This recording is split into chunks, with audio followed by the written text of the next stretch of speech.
Absolutely. I fully agree with that. Thanks for that point. So let's get into it.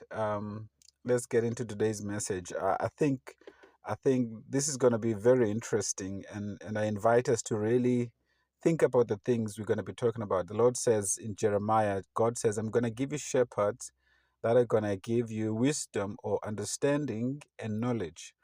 And today we really want to give knowledge that's going to get inside of you and mixed with the power of the Holy Spirit in you is going to help you to get easy access to divine revelation. Because revelation without the knowledge of the Word of God or the truth is non-existent. So all revelation, all true revelation will always stem from a truth you have received. So today, let's talk about our series because we are busy with a series called Transitioning Well. And this, unfortunately, is the last part of it. So this is the third part of it. And I invite you to take a listen at the other first and second sessions. So the first one, remember, we are looking at the life of Jesus, and we are also studying the response of the disciples. And particularly in the life of Jesus, we're looking at Jesus being the teacher, the healer, the rabbi, the friend of the disciples and the community he was working in. And we're looking at Jesus transitioning from that to being on the cross, from being on the cross to being in the tomb, and from being in the tomb to being resurrected, and from being resurrected to ascending to the Father, from ascending to the Father uh, to him coming back again, right? So we're gonna look particularly today on, we have titled today's message Launching into the New, right? And we're gonna be looking at lessons from Jesus's resurrection and commissioning, right? So on the first one, we talked about how to prepare for the unknown, or how to prepare yourself for the unknown, or how God or how Jesus prepared um, his disciples for what was coming, right? And this is pre-cross. This is before the cross.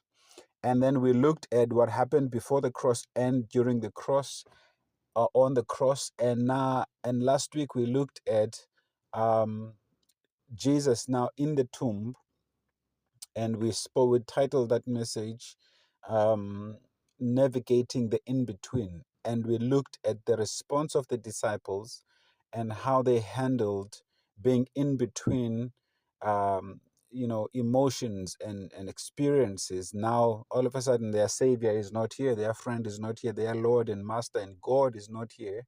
How do they handle that? And we looked at practical examples of how you may be facing similar experiences. So you can please take a listen at that. That's readily available on YouTube. Perhaps leave a comment while you're there as well. That would be lovely. And we'll always enjoy a feedback. Um, um, so, um, so, so, so now let's look into this. Let's look into today's message. So today we're talking about, now Jesus has died. Now Jesus has been on the cross. Jesus has been in the tomb or the grave. Now Jesus has been resurrected and is commissioning the disciples. Now it's mission mode, okay? So you are not, we're not talking now. This message is particularly for somebody who is saying, I've already made a move. I'm from a small town to a big city, or I'm from a big city to a small town. Now I'm ready. So what, Lord?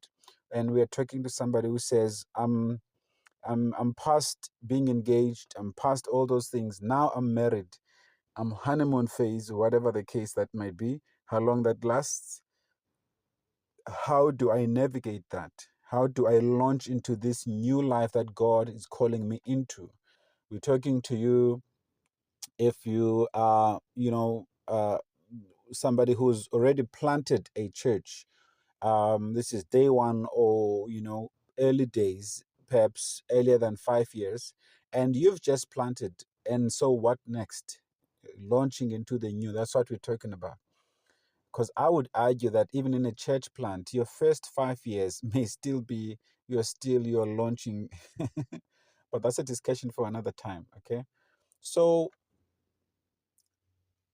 Now, in transitioning well, part 3, launching into the new, and we're taking lessons from Jesus's resurrection and commission. Let me say this from the onset.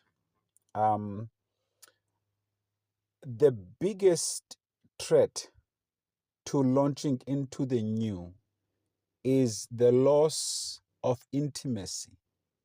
The first thing that is always on the altar of life for a sacrifice in any new adventure is usually intimacy, whether intimacy with the Lord or intimacy with your partner, if you are married, or intimacy with your colleagues or your clients or whatever that you are involved in. The first threat to any growth or any new adventure or any new production or any new project, the biggest threat we have to take into account is intimacy. And I want us to see today how this played out in the lives of the disciples, because most of the times we have this great opportunity to be productive. The disciples had a great opportunity here to be productive. Now they are being sent. Now Jesus is not going to be here anymore. That talks into that intimacy thing. So remember, these are people who were used to being with Jesus most of the time. He was with them wherever they went. They shared meals together. They washed each other's feet. Um, Boy, they were forever everywhere together, it seemed in the Bible, right? So they enjoyed a high level of intimacy. Now, Jesus is saying to them, I'm going to the Father, right? I'm going to go to the Father.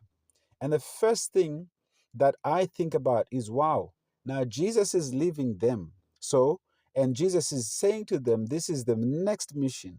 What you're going to do next is win souls or win the entire world.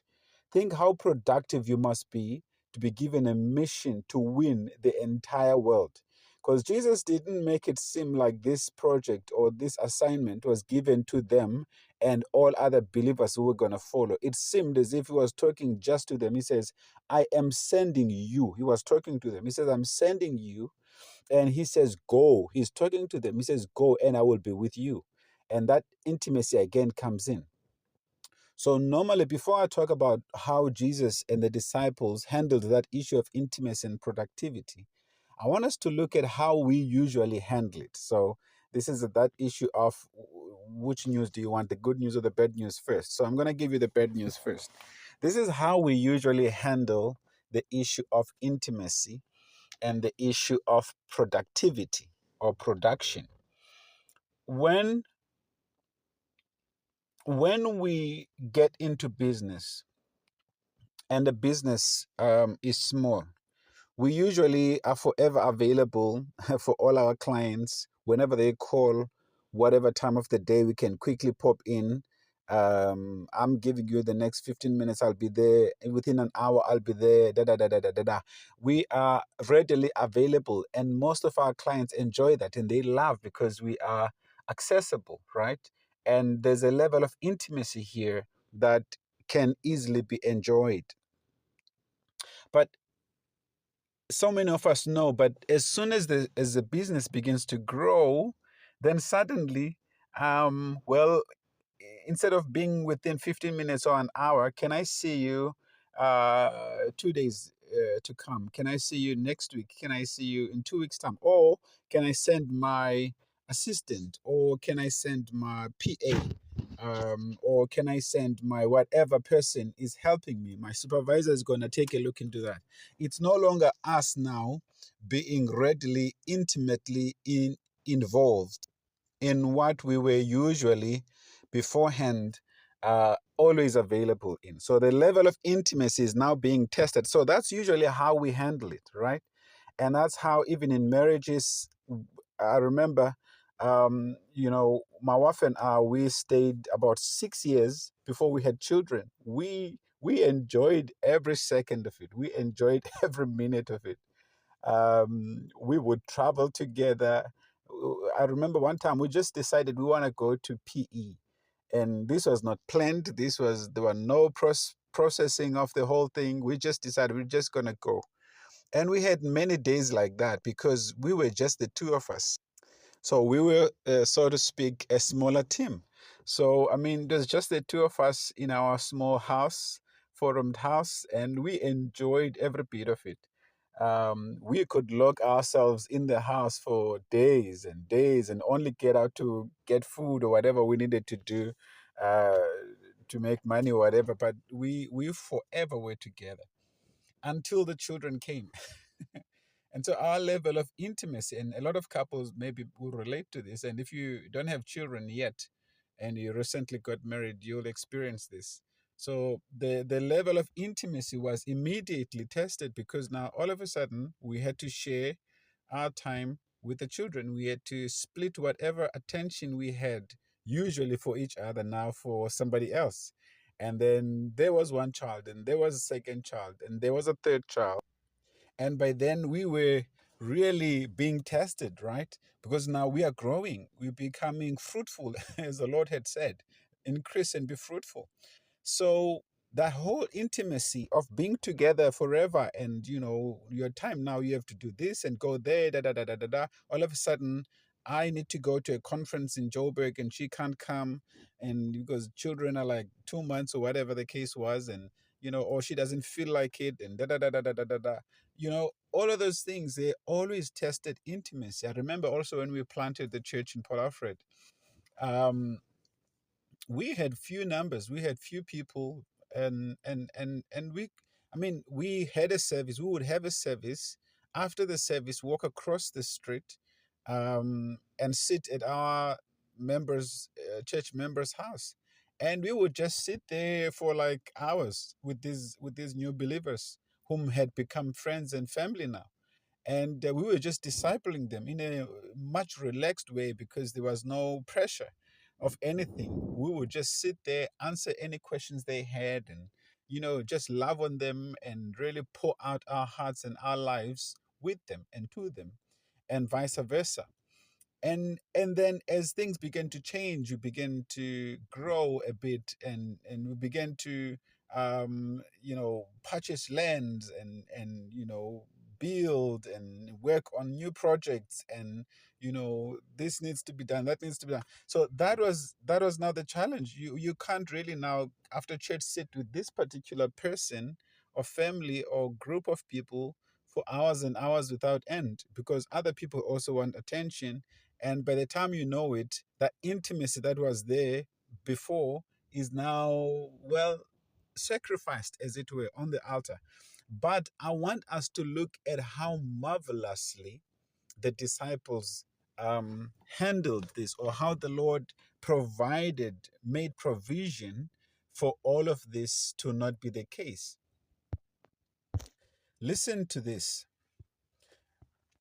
When Jesus was was with the disciples physically, he was with them, like we said, a lot of the times, right?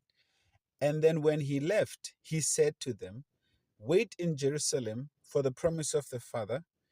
And then he said the Holy Spirit will come upon you. And we know Acts chapter 2, the Holy Spirit came. And I love how the Holy Spirit came, because it seems to me he came like, I always picture him like a mighty commander, or captain, or whoever is the greatest person in your military, in your sphere of influence and knowledge. He came as this mighty mega CEO, and the Bible says he came as a mighty rushing wind in that room they were in. He didn't come to babysit them, but rather he came to introduce them and to launch them into something that is new. He came for the mission of go into all the world. That's why he came. He came to fulfill that mission with them, with the disciples. And so when he came, it was all explosive, like here comes Captain. And even if you were half asleep, boom, a mighty sound, a mighty rushing wind comes in, and there's fire on their heads, fire in their tongues. They speak in mighty tongues, boom, doors open, and they, are out there preaching, and 2,000 is being saved. Yeah, this is amazing. But I want us to look at that whole being fruitful thing. 3,000 is being saved, 5,000 is being saved. A lot of people are being saved. A lot of things are happening. The church is exploding within a matter of like days, right? This is explosive growth, exponential impact and growth for the church. But at the same time, the intimacy has not been sacrificed. And that's the point I want to make here. That the Jesus they were intimate with physically is, yes, not here, but the Jesus now is inside of them as the Holy Spirit. So Jesus didn't exchange the intimacy for production. Instead, he increased the level of intimacy, he said, from without to within, so that the deeper they were in the Lord, the deeper the impact they could make. So now Jesus was not with them physically, but now the Holy Spirit was with them 24/7, because the Holy Spirit was now the one in them. And because of that, that's how they could go far and further. And I think we can learn something here. And I mean, when I learned this, I was like, oh my Lord, how we have it all different, how we have it all backwards, right? We sacrifice intimacy. So the intimacy was now, if you like it, for lack of a better word, it was in a solid form, right? It was in a solid form, Jesus physically here. And now it had taken a spiritual form. It had taken a flexible form. It was a flexible intimacy that said, I'm forever here as the Spirit. Wherever you go, wherever I'm with you, the Spirit is going to be with you until the end of the age. And I love that. So intimacy was never sacrificed. We're going to quickly read a scripture here, but I wanted to make that point as we proceed in this conversation, that as you are launching into the new, please be careful that you don't sacrifice your marriage for the sake of growing or climbing up the ladder. You don't sacrifice even your involvement in your local church. You don't sacrifice that for the sake of being, out there and growing in your career. And you don't sacrifice your time with your children for the sake of being productive. But what we see here is that Jesus became even more involved, even more intimate with them, right? Even more intimate with them as the Spirit of God in them, to help them to be even more productive. I think we should be more creative and find more ways how we can be. I'm not talking about spying on each other and carrying phones all over the place and, and and demanding each other to be accountable, quote unquote, that we have to do voice calls once in a while. I'm not talking about that. That's. I'm not talking about that. Please, I'm not talking about that. Don't do that. That's okay. Don't do that. Right. So, but there can be a deeper level of intimacy with our partners within our marriages and within our churches, within our people. I love what COVID did. I didn't love the whole experience of COVID, but there are certain lessons that I think we can take with. For instance, before COVID, we didn't really, as most churches, particularly this church, we didn't really take technology as serious as we do now, right? Because we forever were meeting, right? Whether we met 2 times, 3 times a week or whatever, or once a week, but we were meeting. And for us, somehow that was enough. I'm talking about now corporately, not just individually or families. But as soon as COVID hit, somehow we now could do, Zoom, we could do online sessions, we could get together online, we could do recordings like this ones, and like we're doing here in this church today. We could do a whole lot more things that um, even though we were not intimate physically, but now you had 24/7 access to the teachings, to your pastor, and we could meet a bit more because now we had Zoom and we could meet and schedule a bit more sessions without having to worry about, and whoever was out of town can still engage in the sessions because you could zoom in, you could stream in, and we could live stream all those things. So the intimacy took another level because of that experience we went through COVID. And we didn't exchange or sacrifice intimacy for productivity, which is usually the case. And I hope that that makes the point somehow, because you can't really get it right within a day. I think it's something that you really have to be intentional about. It's something that we really have to be fighting for. Because remember, the strength we will get to make an impact in the world is the strength that will come from being intimate with the Lord, being intimate with each other. You know, uh, uh, it would be unfortunate that I would spend less time with my wife and my children will get a different opinion on how we're raising them, and my wife will give a different opinion because we're not intimate anymore. But even though we don't spend as much time physically together, but we spend a whole lot of time in how we think and how we process things. And the maturity of the intimacy is intense now, because even though I'm not with her physically, when I pick up the kids, they know mom is not there or whatever the case is, but they know that what I'm doing is exactly what we would do if mom was here, type of situation. Yeah, you can apply this in your own life. And like I said, it's not going to be a one day tournament type of thing, but I think as couples we can really, after this session even, sit down and look at how sometimes we have sacrificed time with each other for productivity. And if you ask a whole lot of people, I read a documentary one time, I watched a documentary one time, and they asked a man who was almost dying. They asked him, "So what's your biggest regret?" And he says, "My biggest regret, even though I have all the wealth in the world, my biggest regret is that I didn't spend enough time with those I loved." That stuck and that stayed with me, because I knew what the Lord had called me to do. And I really didn't want to do that as much as it was possible for me not to. Um, so Jesus, though he was with them physically most of the time, but he was now even more with them. And he says, "The world will not know me, but you will know me." He says, "I will be with you. The Father is going to be with you. The Spirit is going to be with you. We're going to be intimate with you, even on a higher level, on a higher level." And that's how productivity will come. And I don't know how you feel about this man, but there's a man they used to call, or they called Yonggi Cho. He had the biggest church, I think, in the world. About, close to 1 million members and about 700,000 members. That's insane. That's crazy. This man, in his sermons, he usually mentioned the fact that he spent 5 hours each day to pray and to seek the Lord. And I think, oh my word, 5 hours?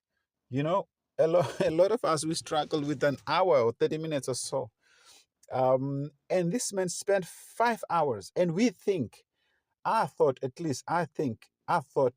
because he spent so much time in intimacy, that would affect his productivity. I would think that. I would think, if you pray that much, boy, how are you going to be productive then? How are you going to be able to get out there, This is only left out for pastors, because pastors have a lot of time in their hands, apparently. And so this man is a classic example that that's not true. He spent 5 hours, he says, in prayer with his church every morning, and he had the biggest church in the world, because intimacy will always give birth to even greater productivity. And so that's something we also are learning and trying to apply in our lives and in this church as well, right? So let's read the word quickly. Matthew 28 verse 16 to verse 20. Then the 11 disciples went to Galilee, to the mountain where Jesus had told them to go, right? When they saw him, they worshipped him, but some doubted. Then Jesus came to them and said, "All authority in heaven and on earth has been given to me. Therefore, go and make disciples." Now, this is that launching into the new whole thing is about. Therefore, go and make disciples of all nations. Think about it. Think about it. We've heard this scripture so much that we don't think about it that much. But think about it. If you got that commission from God and you were one of them, and he says, "All authority has been given to me. At the same time, I'm going, but all authority has been given to me. Now he says, go and make disciples of all nations, baptizing them in the name of the Father, the Son, and of the Holy Spirit, and teaching them to obey everything I've commanded you. And surely I'm with you always. And that's the key, to the very end of the age. So he says, go into the world. That's a massive work to be done. But I love that he says the intimacy of it is that I will be with you until the end, or I will be with you until the end of the age. I will be with you always. I love it. I love it. It's all over the scripture, right? So even as a church, I pray to God that as we continue forward and taking more ground in the spirit and in the natural, that God will help us to not exchange intimacy for anything in the world, because the world will know that we are his disciples if we love one another, right? So we always make time for each other and make time for, even if it's a phone call, right? But we always make time for family, right? And let's look at Acts chapter 1, verse 4 to verse 5. At the disciples being empowered by the Holy Spirit. On one occasion, while he was eating with them, he gave them this command: do not leave Jerusalem, but wait for the gift my Father promised, which you have heard me speak about. So he's been speaking about the Holy Spirit because he knew that for a higher degree of productivity, they would need the Holy Spirit who would be with them. Or let me put it this way, for a higher degree of productivity, they would need a higher degree of intimacy. It's not the other way around. It's not sacrifice intimacy to be more productive. For John baptized with water, but in a few days you will be baptized with the Holy Spirit and fire. So I wanna share with us, because I know somebody could later be listening to this message who is perhaps not born again, and would really be interested to know how practically then can we apply this. Remember, we're talking, our topic is launching into the new. And we're taking examples from, or lessons from, Jesus's resurrection and his commission. So I want to share with us 5 um, um, examples, or 5 practical tips, or practical ways, or 5 practical steps that can help us to launch into the new season of empowerment.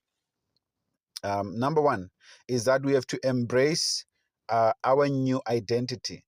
The biggest thing, apart from intimacy and productivity, the next biggest thing about launching into the new, and it took me a while to learn this, but it's important to learn it, is that we need to embrace our new identity. We've made an example in the past messages, or the past series, about how Joseph, who was in prison, was in one way.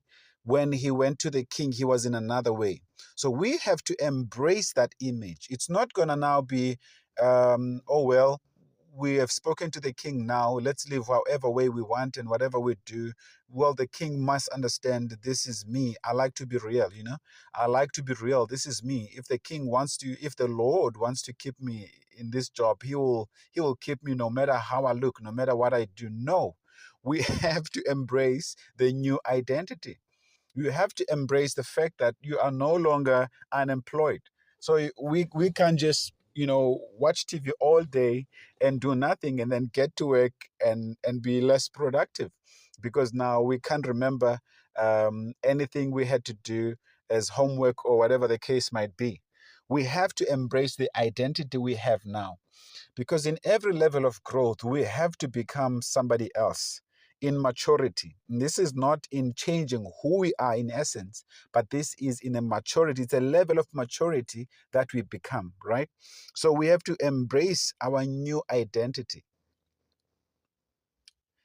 and recognize how transition has reshaped us. We have to understand that the fact that I was single, now I am married, there has been a reshape that has come upon me. Brother, stop living like a single person when you are married. Sister, stop living like a single person when you are married. Your behavior has got to change. You have to embrace the new identity. You are now a couple. You are no longer just one person. And the Bible says, the Bible is even more intense. It says the two shall become one. So that means you are one person. You have to now live with forever the thought of your partner in mind. That's a blessing. It's not supposed to be a negative thing. That's a good thing. That now your strength has been doubled in some ways, right? And yeah, so recognize how the transition has reshaped you. Recognize that you are no longer in that small town you used to be. Recognize how now you are no longer in that big city you used to be. You know how we struggled when we came from George to plant in Port Alfred. Obviously, Port Alfred is even a smaller town, and oh, whatever you needed, you sort of had to always either go to PE or go to East London, which are the next closest cities. And it was a struggle because that meant extra costs and it meant extra time, it meant extra this and extra that, right? And for a while, I was struggling with it. My wife seemed to embrace it a bit more, but I was struggling with it. I was struggling, and I just, I somehow wished, even though I was in a smaller place or smaller town, I wished for the amenities of a bigger city, right? And somebody could be in a bigger city and still be missing the quietness of a smaller town, and you're being frustrated instead of embracing it. And I had to learn to live and to adapt to the new town. And thank God for Take a Lot and things like that, that can help us to embrace our new locations, right? So embrace your new identity. So now it doesn't matter whether I'm in a big city or a small town, doesn't matter. Technology is there. There are ways to get things around. Of course, there are hiccups now and there, but in essence, in general, there's always a way to get things done, even in smaller towns or bigger towns, with technology and all the developments that have come up, Amazon and them. Right. So that's number one. That's point number one. Being married as a couple or being a student. Now you're no longer in high school, my friend. You are in university. You can't just party all time because no parents are here now to tell you to do this, to do that. You are on your own boss. So you have to take even much more responsibility. You have to come to a higher level of maturity. You are launching into the new. It's up to you to make the most of it or to not. So the disciples, I love how they did it because after the Holy Ghost had come upon them, they still continued to meet and to pray, and now they embraced that, they were on mission. They loved it. It seemed to me they just went out and made an impact, right? Even though some of them still preferred to stay in Jerusalem a bit longer, and it took the Lord to come again and allow that persecution to happen so they could go, because the mission was to go, go, go, go into all the world. You have much more ground to cover than just this small part of the world. So you need to go. And that means collaboration and all of those things to help us to reach even more places that we've never reached before. So that's number one.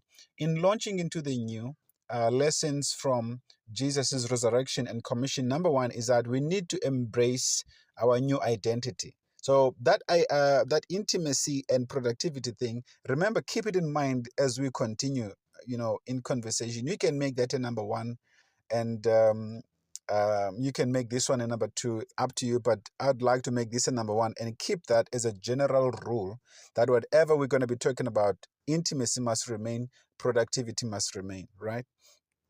So number one, embrace the new identity. Recognized how transition has reshaped you. You are not the person you used to be. Stop wanting people to accept you for who you are in a place that you are not supposed to be the person you are trying to be. Change and become the person you're supposed to be where you are. Glory to God. And this is not just have to do with your assignment. It has to do with your purpose. So your image has got to completely change. I love 2 Corinthians chapter 5 verse 17 in the NIV. It says, therefore, if anyone is in Christ, now you are in Christ, you are no longer in the world. If anyone is in Christ, the new creation has come. Okay, the old has gone, the new is here. I love that. Other translation says, if anyone is in Christ, he is a new creation, right? And it says here, the new creation has come. It has come. Embrace it. Remember, we're talking about number one, embrace your new identity. The old has gone. The new is here. Let the old go, please. Stop keeping numbers of um, girls and boys that you used to have relationships with, that are going to distract you in your new journey as a couple. Break all of those ties so that you can fully embrace your new life as a couple, or as a husband, or as a wife, even as a leader. Even as a leader. So we're not supposed to continue thinking like a sheep now. You have to think like a shepherd. You have to think like a leader, the head and not the tail type of thing. And the danger with that, if you don't change the mindset of a tail, a figure of speech, what will happen is that even if you are positioned by God as the head, your mentality will draw you back. As a man thinketh in his heart, so is he. Your mind will draw you back to where you believe you should be. You are disqualifying yourself in the spirit and in the natural. If you're given a new position now as a senior advocate or as a whatever, and you continue behaving like an intern advocate, chances are you might perhaps lose your position or be demoted, or things may happen. And we don't want that. So we're trying to prevent that. That's why we're learning from Jesus. So embrace the new identity, be on time, um, be proactive and initiate things, be creative, and do what you need to do. And of course, I'm saying all these things, but I'm really preaching to myself as well. So don't worry about it. Yeah, okay. So therefore, 2 Corinthians 5:17. Therefore, if anyone is in Christ, the new creation has come, the old has gone, the new is here. Okay. So take note of your strengths, because you're embracing your new identity. Take note of your strengths, your values, and your passions, how they've evolved, and see how you can enhance and use those to leverage your new position. Share your new self-discoveries with a trusted friend or a mentor for feedback. This is extremely important. My word, I cannot stress the need for a mentor enough. I grew up mostly, um, you know, as a trailblazer. My head is always a pioneer type of person, always thinking about new spaces and new ways and da da da da da da da da da. And so I felt, I didn't really need a mentorship. I didn't need, coaching of any kind, because I have the Bible, I have myself. I can, within God and between God and myself, we can figure it all out. And I look back at some of the things, and I'm like, oh my word, had I had a mentor there, had a mentor in that area, had I had a mentor in that space, in that adventure, in that project, had I had a mentor there, I think I would have doubled my impact, because there are things I learned by experience later, which some of my mentors knew. Of course, your mentor has got to really be a mentor. It doesn't necessarily mean someone who's older, because you got a lot of shepherds still, but who behave like sheep. So your mentor has really got to be somebody who is up there, than you. The greater will bless the lesser type of thing.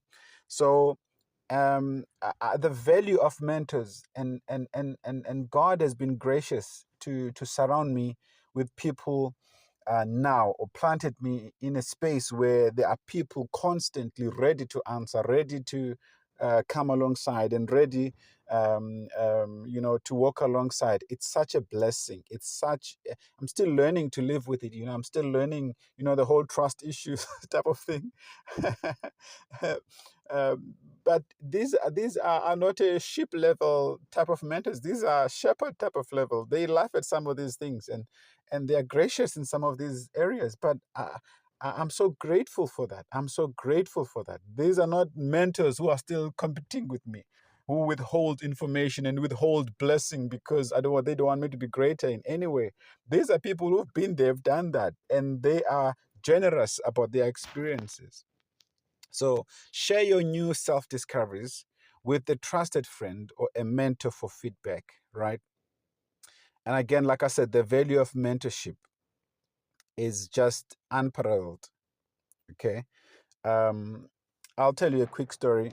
I one time went to a church that I regarded as a mega church, and I really respected this person, and I had been following them for quite a while and listening to everything they had put online and da da da da da da da da, da, and I was like, wow, you know. So when I got the opportunity to actually go to their organization, I was thrilled. I went with my wife and I took two guys, an elder and a deacon in my church, and I said, "Come with me." We were excited to go, and I was feeling like a child in a candy store. This was like a massive, massive organization. The fact that I could even talk to this person for me was just miraculous. And long story, I won't even get into the details of how it happened, how we got to sit. But this is what I want to share with you about the insecurities, because that's because you know that's what we mean by take note of your strengths and your values and your passions. Now, take note of your new identity, the person you have become. Take note of your weaknesses as well, you know, the insecurities and how you deal with them in those new spaces. I didn't know that. Long story short, this person said to me, "Well, we're going to have this meeting and I would love to sit and chat with you afterward." And I thought to myself, no ways, no ways. It's no ways. This person doesn't mean that. This person probably didn't mean what they were saying. Because I thought, how is it possible, right? How is it possible that he is going to leave all these people that have come here and he's going to make time with me afterward? I thought I probably heard wrong. I probably misunderstood what he was trying to say. And I told my wife, I said, I'm not gonna do that. I'm not gonna embarrass myself and stay behind and try to meet with him and try to have coffee with him one on one. Later on, he invited me to like mentorship sessions. I thought, there's no way I'm gonna do that. I'm gonna embarrass myself and drive to meet with this person and sit with this person and be, part of what they were doing. I thought, no ways. My mind was fighting me. It kept bringing me back to, because my mind had not grown to that level. I thought it was overnight. I didn't deserve it. My worth, I know who I am.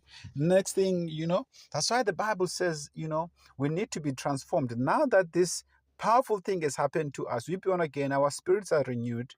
We need to be transformed by the renewing of our minds. That's key. That even though I'm a new Christian now, I need to renew my mind. I'm a citizen of heaven. I'm important to God. I can talk to God, and God can respond to me, and God will respond to me. And I don't need to now talk to somebody and then they talk to me. They talk for me to God, like a mediator type of thing. Our minds need to be transformed. And boy, I tell you, I went there and I told my wife, I said, you know what we're going to do immediately when this meeting is over? I want us to go. I want us to go, get into our car, and we just go. We're going to take a win. The win is a win. The celebration we're going to take out from this experience is that we met the guy, we sat down with him, we had like a 15-minute chat with him, which is beyond amazing, without charging us a cent. And the fact that now he probably wants to meet with us, I said, let's not even go into that. I don't believe that. Let's just go. So we went and we celebrated. I was happy for days to have had this opportunity. But now again, imagine if I could have launched into that new space God was opening for me, that new door, and I was having one-on-one audience with somebody I thought is really being used by God in their space of influence. And I'm being very deliberate to make this as broad and as possible in case this person is listening. I probably think they might be listening. So I'm trying to make this as broad as possible. So all I needed to do was to embrace my new identity, that God had made me his child. I was precious to God. Oh, I'm precious to God. I'm valuable to God. It's not about my skin color even. Excuse me. because perhaps that was another thing that was fighting me, apart from everything else, you know, my insecurities, including my skin color.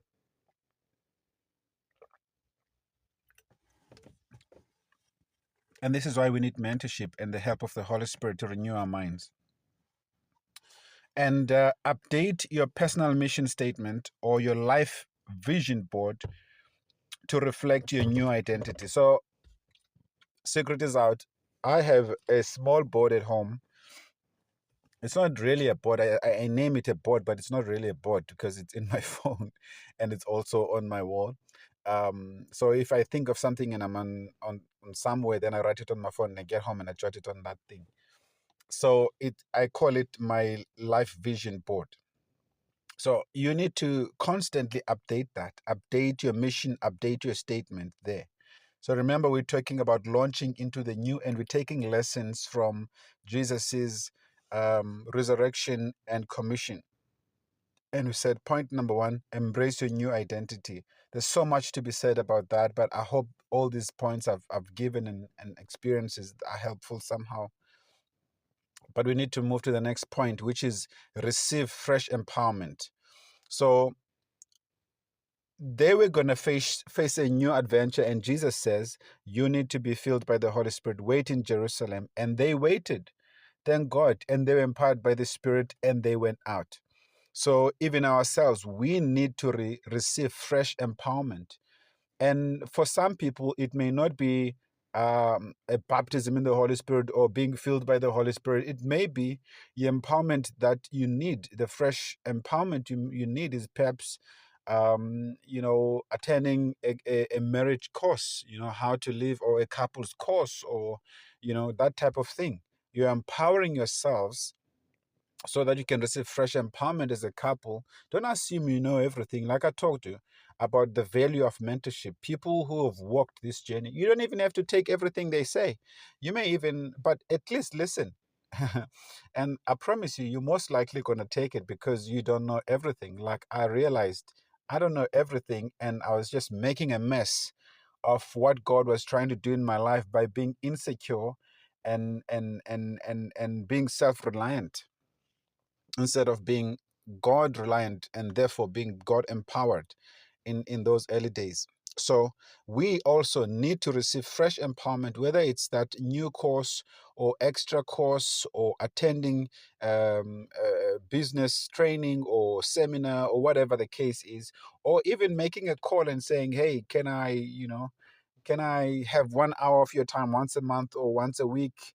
I'll even pay for it if you can, and whatever the case is. But I think we really, and one day, I don't have time to talk about the cost of getting that value, or, because the minute you argue about the cost of how these things may cost, getting empowerment or empowered in education and other things, the minute you talk about costs, it most likely means you don't know the value of what you're trying to get. Because every time cost is brought up is usually at the expense of value. So once you value what you are trying to get, cost would not really be an issue. I could have driven 1.5 hours every Tuesday to meet this person who was obviously out of town. I would have done that. That was not a problem for me. I understood the cost of it, but it's just that internally, I didn't embrace my new identity and I didn't embrace what God was trying to achieve and do in my life. So receive fresh empowerment from the Spirit of God. Acts chapter 1, verse 8. But you will receive power. There we go. You will receive power when the Holy Spirit comes on you. This is Jesus speaking. And you will be my witnesses in Jerusalem and in Judea, in Samaria, and to the uttermost parts of the earth. Right? So that fresh empowerment, you receive power. Then you'll become impactful. Is important. That empowerment from the Holy Spirit, from the Lord. We spoke extensively earlier about intimacy and then productivity. So that gets in that. Remember, think about that at the back of your mind always. So that empowerment is key. So we need to set aside a dedicated time for prayer and fasting to seek fresh empowerment from the Lord, right? Explore spiritual gifts and assessments or classes to discover new abilities that we may have developed over this whole transition, and found accountability partners to encourage and support your spiritual growth or your financial growth or your mental growth or whatever the case is. So that's number 2. Number 3, define your new mission. So number 1, remember, we said we're talking about launching into the new. We're taking examples and lessons from Jesus's commission and resurrection. So we said, number 1, embrace your new identity. Please change your mind. You are a mom now. Behave like a mom. You are a church leader now, or you are a business leader now, or you are a student now, or you are a student of higher learning now. Live like one. Or you are a senior accountant. You're no longer a junior accountant that can always come late and hopefully someone's going to, reprimand you. If you don't do it, the whole ship stands a chance of sinking. So we have to embrace our new identity. Number 2, we said receive fresh empowerment. Number 3, we said define your new mission. For every level of growth, it seems to me that the mission may always take a new shape.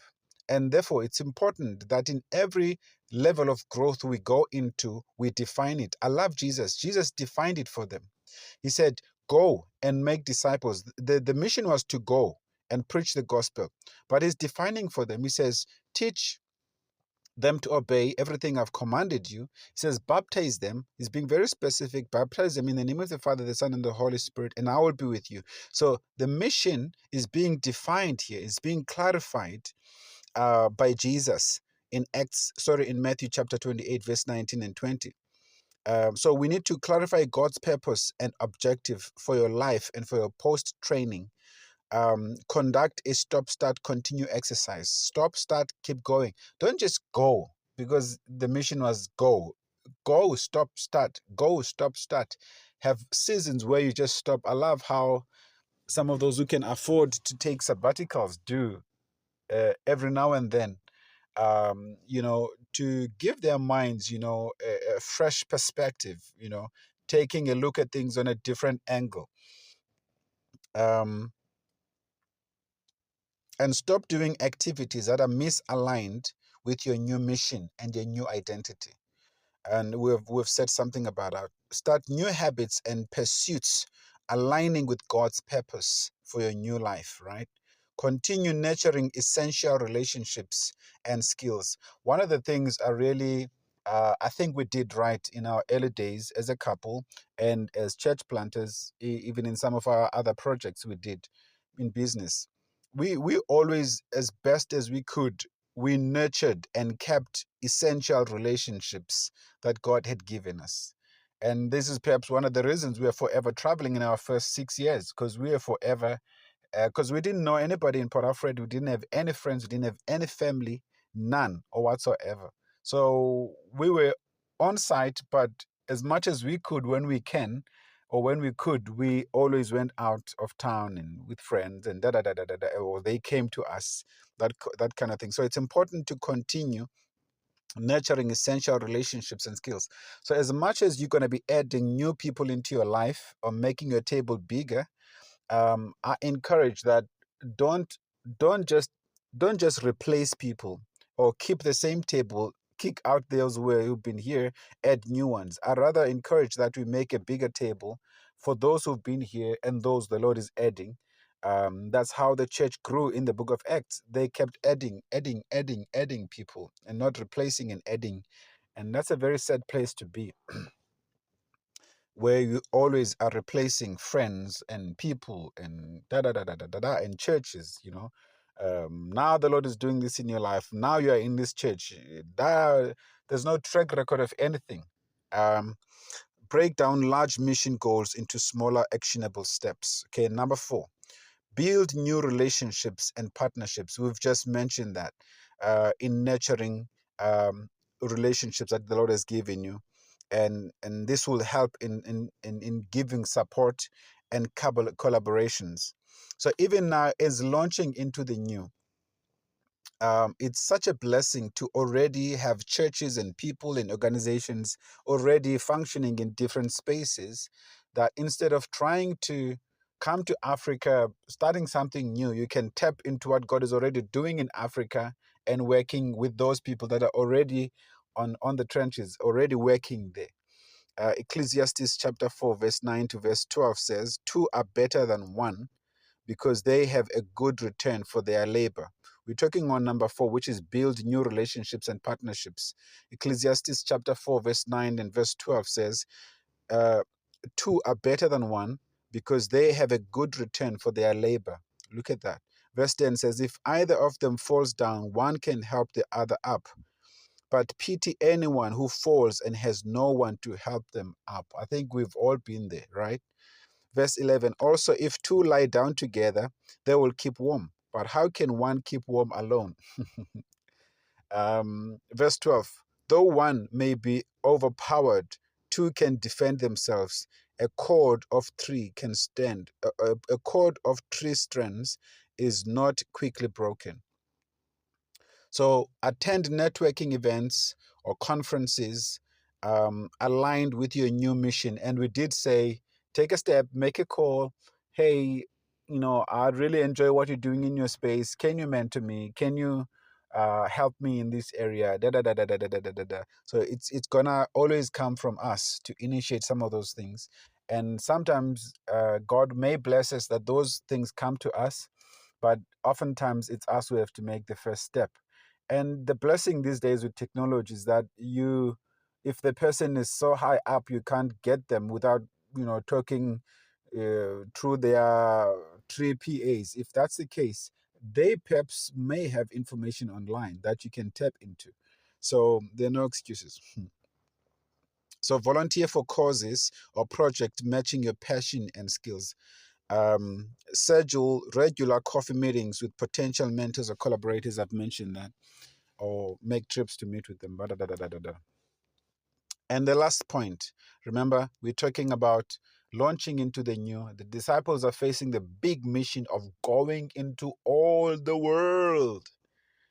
And in their mission, we are taking a lesson at Jesus' resurrection and his commission. So we said, number one, we're talking about transitioning well. We're talking about, number one, embrace your new identity. Number two, receive fresh empowerment. If you are writing down, I'm sure you are repeating this with me. And thank you for doing that. Number three, define your new mission. Let's say it together, define your new mission, right? Number four, build new relationships and partnerships. And lastly, in closing, take bold action with faith. Take bold action. All of these things are useless if there is not going to be any action. Faith without action is dead, right? If there's not going to be any action, well, we might as well just be so educated, so puffed up with knowledge that we are useless, right? Because there's no action. How does it help to have degrees and degrees of business management or whatever, or accountancy or medical school or whatever, degrees in theology, and yet there's no action? So action is key. I love how education has evolved now. Instead of just theory the whole time, they give theory and half practicals, because action is part of the game. Is in fact a very key um, area in this whole thing of launching into the new. And some people are process people, and some people are action people. And even those process people take longer. I enjoyed. I'm a process person, by the way. And God has brought me together with a stunning lady, my wife. My wife is an action person. So I love it. We always have to balance each other constantly.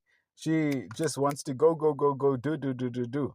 And I'm always going to be like, let's count the cost. Let's sit down. And sometimes I like to count the cost more than we should. We spend more time counting the cost. And she's like, no, no, no, let's get into it. Let's do it. So, um, so it's a blessing if you have somebody like that in your life who balances you out. Or if you don't have that, perhaps you can have a mentor like that, or you can have a friend like that, or you can really ask the Holy Spirit to be that kind of person for you. So take bold action, step out in obedience to God, leading despite fears or uncertainty. Hebrews chapter 11 verse 6, right? Of course, the book of Hebrews chapter 11, a very actionable book. Verse 6 says, "And without faith it is impossible to please God, because anyone who comes to him must believe that he exists, and that is a reward of those who earnestly seek him." By faith, Enoch did this. By faith, Moses did. By faith, Gideon did this. By faith, by faith, by faith. So take bold action with faith.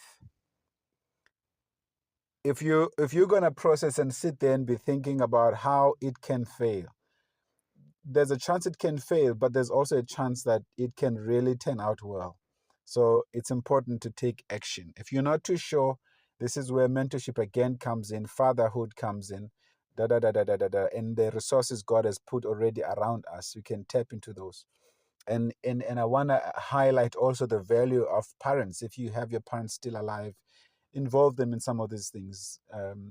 It will be amazing. You'll be surprised at how, even though they don't know your field of influence, but they may know a thing or two on how to handle conflicts.